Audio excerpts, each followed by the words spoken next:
Le grand frisson mondial est enfin là. Le tirage au sort de la Coupe du Monde 2026 a rendu son verdict et il a accouché d'un groupe C aux allures de véritables poudrières tactiques. Sur le papier, les noms claquent et l'affiche fait rêver la planète football. Le Maroc, demi-finaliste historique et héroïque de la dernière édition au Qatar, retrouve le Grand Brésil, l'imprévisible et rugueuse équipe d'Écosse, ainsi que le petit poussé haïtien. Mais attention aux apparences trompeuses, au-delà du prestige des écussons et du poids de l'histoire, ce groupe cache des dynamiques complexes, des failles inattendues et des parfums de revanche. Sur le plateau de notre émission, les experts ont disséqué cette poule avec une précision chirurgicale et leurs conclusions risquent de faire trembler plus d'un supporter de la Seleção.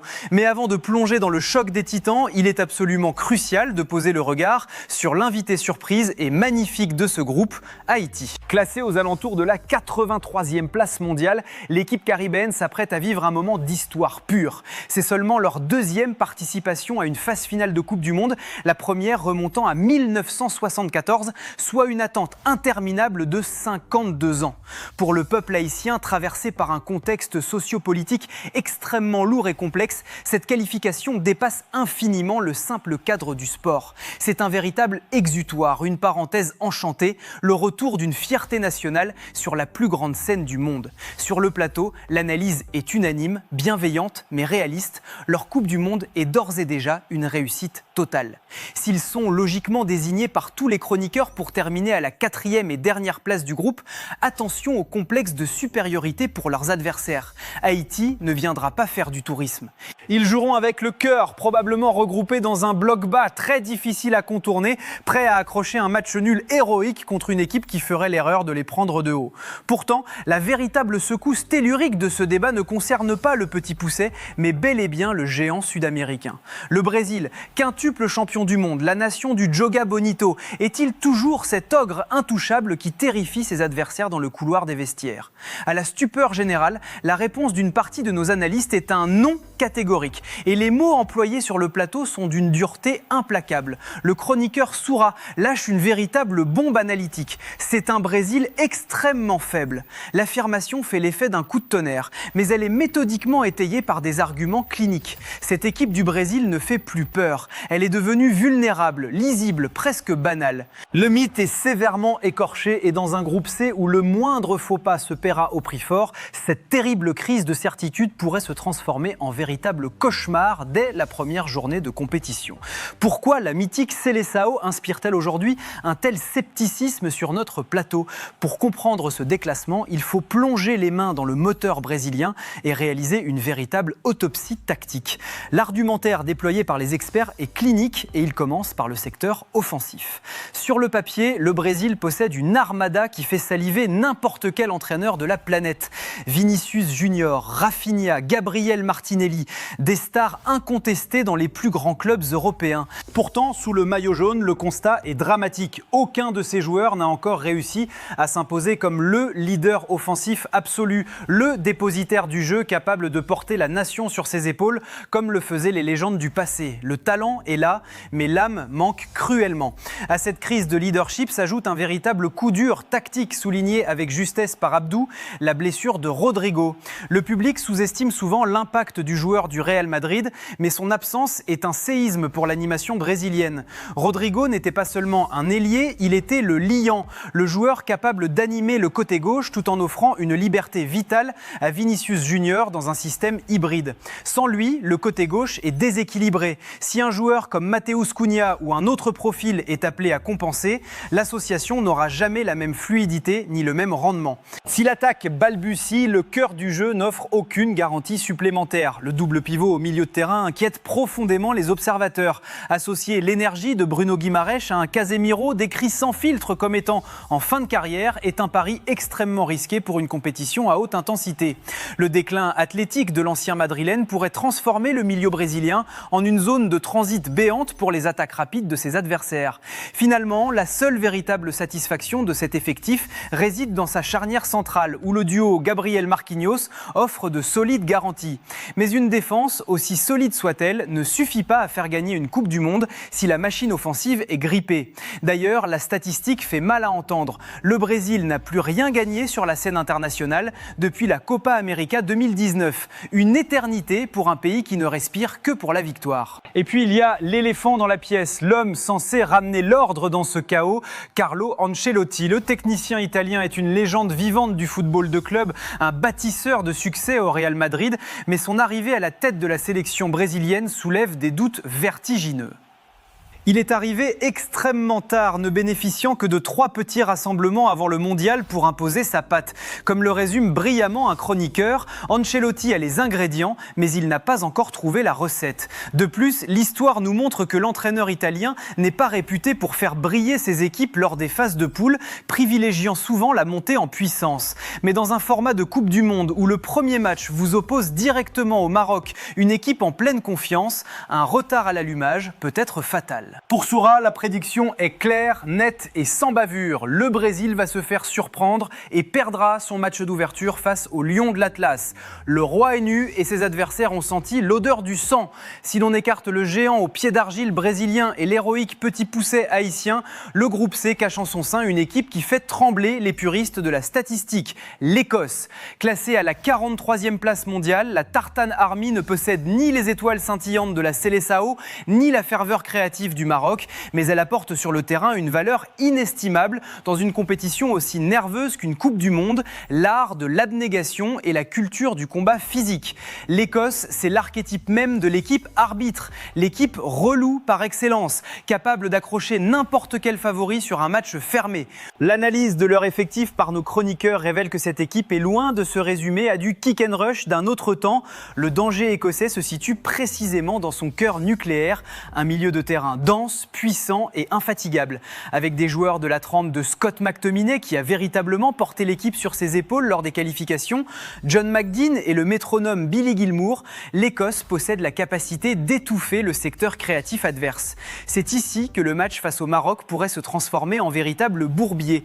Le milieu de terrain marocain, s'il est techniquement supérieur, devra livrer un combat de rue face à des Écossais programmés pour casser les lignes et imposer un duel athlétique permanent.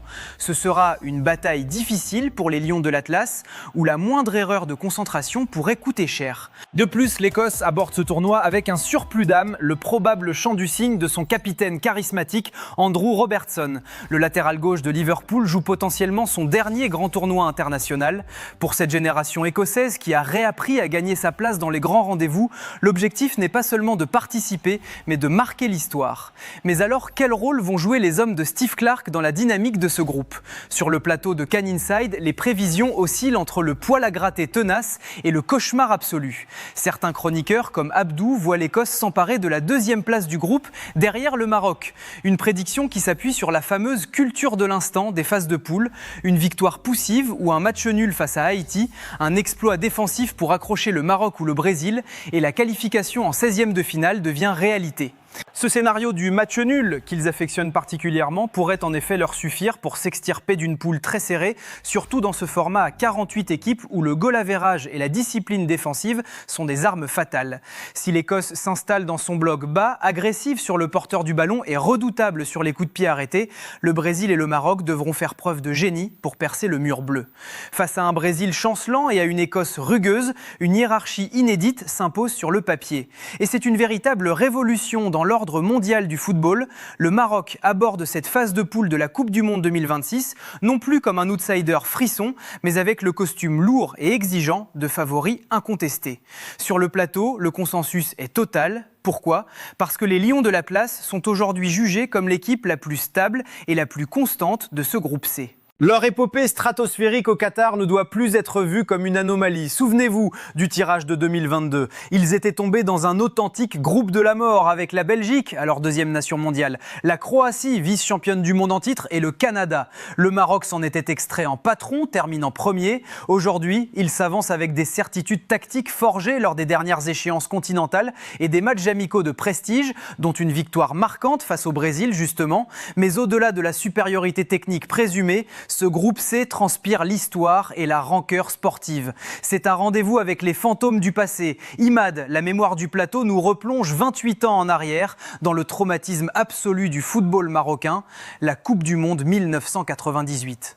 Le tirage au sort de l'époque, une poule composée du Brésil, de l'Écosse, de la Norvège et du Maroc. L'heure de l'ultime journée, les Lions de l'Atlas livrent un match d'anthologie et atomisent l'Écosse 3-0. La qualification est dans la poche, à une seule condition, que le grand Brésil de Ronaldo, déjà qualifié, ne perde pas face à la Norvège. La suite est une cicatrice béante pour toute une génération. Une défaite brésilienne 2-1, inattendue, un pénalty norvégien litigieux et des soupçons étouffants de matchs arrangés qui ont fait scandale à l'échelle mondiale. Le Maroc est éliminé cruellement. Cet affront, les anciens ne l'ont jamais oublié. Et de la même manière qu'en 2022, les Marocains ont vengé l'injustice de 2018 en terrassant l'Espagne et le Portugal, ce groupe 2026 a une irrésistible odeur de vengeance froide. Ils veulent faire payer le Brésil et l'Écosse. Cependant, si les planètes semblent alignées, le danger reste immense et il vient de l'intérieur. Comme le rappelle lucidement Imad, le pire ennemi du Maroc, ça reste le Maroc lui-même. Le piège absolu ne s'appelle ni Vinicius ni McTominay, il s'appelle la suffisance. Face à un bloc très bas comme celui d'Haïti, les Lions pourraient revivre le syndrome du match fermé. On se souvient des difficultés rencontrées face aux Comores lors de la CAN, victoire poussive 2-0, où l'équipe a peiné à concrétiser sa domination territoriale. Le Maroc de Walid Regragui est une machine redoutable pour contrer les gros, mais il doit encore prouver qu'il s'est imposé sa loi face aux petits. De plus, l'histoire récente montre que les exploits marocains se construisent souvent sur le fil du rasoir, avec un seul but d'écart ou lors des séances de tir au but. Un léger manque de réussite, un scénario défavorable, et le statut de favori peut se transformer en fardeau. Pour assumer leur nouveau rang et valider les 7 points prédits par les experts, les Lions devront allier la rage historique de 1998 à la froideur clinique de 2022. Pour prendre la véritable dimension tactique de ce groupe C, il ne faut pas se limiter à la ligne d'arrivée de la phase de poule. Il faut impérativement scruter avec angoisse ce qui se cache juste derrière le rideau. Avec ce nouveau format de Coupe du Monde élargi à 48 équipes, la qualification nous plonge désormais directement dans le bourbier des 16e de finale. Et sur le plateau de Can Inside, l'ombre du tour suivant plane déjà comme une menace mortelle sur les favoris. Car le croisement est connu et il est terrifiant. Les qualifiés du groupe C devront en découdre avec les survivants d'une poule croisée qui s'annonce explosive, réunissant des nations comme les Pays-Bas, la Suède et le Japon. C'est précisément ici, au carrefour fatidique des 16e de finale, que le destin du géant brésilien pourrait définitivement basculer dans la tragédie. Imaginez un instant le scénario catastrophe dessiné par nos experts. Si le Brésil de Carlo Ancelotti balbutie son football, s'empêtre dans les pièges tendus par le Maroc ou l'Écosse et parvient à s'extirper péniblement de sa poule à la 2e ou 3e place, il s'exposera à un choc frontal immédiat. Une Seleção vacillante, en plein doute identitaire et tactique, obligée d'affronter la rigueur clinique des Pays-Bas ou l'explosivité en transition du Japon dès le premier match à élimination directe. Pour Imad et le reste du plateau, la prédiction est glaciale. C'est à ce stade précis que le Brésil risque le flop absolu. Une élimination prématurée qui ferait trembler le pays du football jusqu'à ses fondations et validerait l'idée que ce groupe ne possède pas les épaules pour soulever un 6e trophée mondial. Le verdict final de notre panel d'experts pour ce groupe C est donc tombé et il acte un véritable renversement de l'ordre mondial. Le Maroc est unanimement placé sur le trône de cette poule, porté par une constance rassurante, des certitudes défensives et l'expérience inestimable accumulée depuis l'épopée qatari. Les Lions de l'Atlas sont perçus comme l'équipe la plus outillée pour engranger les 7 points évoqués par Soura. Derrière eux, la guerre fait rage. Si certains n'osent pas enterrer totalement le poids historique du maillot auriverde et placent le Brésil 2e, d'autres, à l'image d'Abdou, tentent le pari fou de voir l'Écosse accrocher la qualification directe au goal average. Haïti, malgré l'immense respect qu'impose sa présence historique, devrait fermer la marche, non sans avoir bataillé avec l'énergie du désespoir. La messe est dite sur notre plateau, mais c'est maintenant à vous, la famille Can Inside, de prendre le contrôle du débat. Ce groupe C est-il vraiment le théâtre de la chute annoncée du Brésil? Le Maroc a-t-il les épaules assez larges pour assumer ce costume de patron et finir invaincu? Tapez Maroc premier si vous croyez en la suprématie totale des Lions de l'Atlas ou réveil brésilien si vous pensez que Vinicius et les siens vont faire ravaler leurs mots aux critiques. Détruisez ce bouton j'aime pour récompenser ce décryptage sans concession. Donnez-nous votre classement exact l'acte du groupe C dans les commentaires et abonnez-vous en masse. Le football mondial ne se joue pas sur le papier, il se vit de l'intérieur.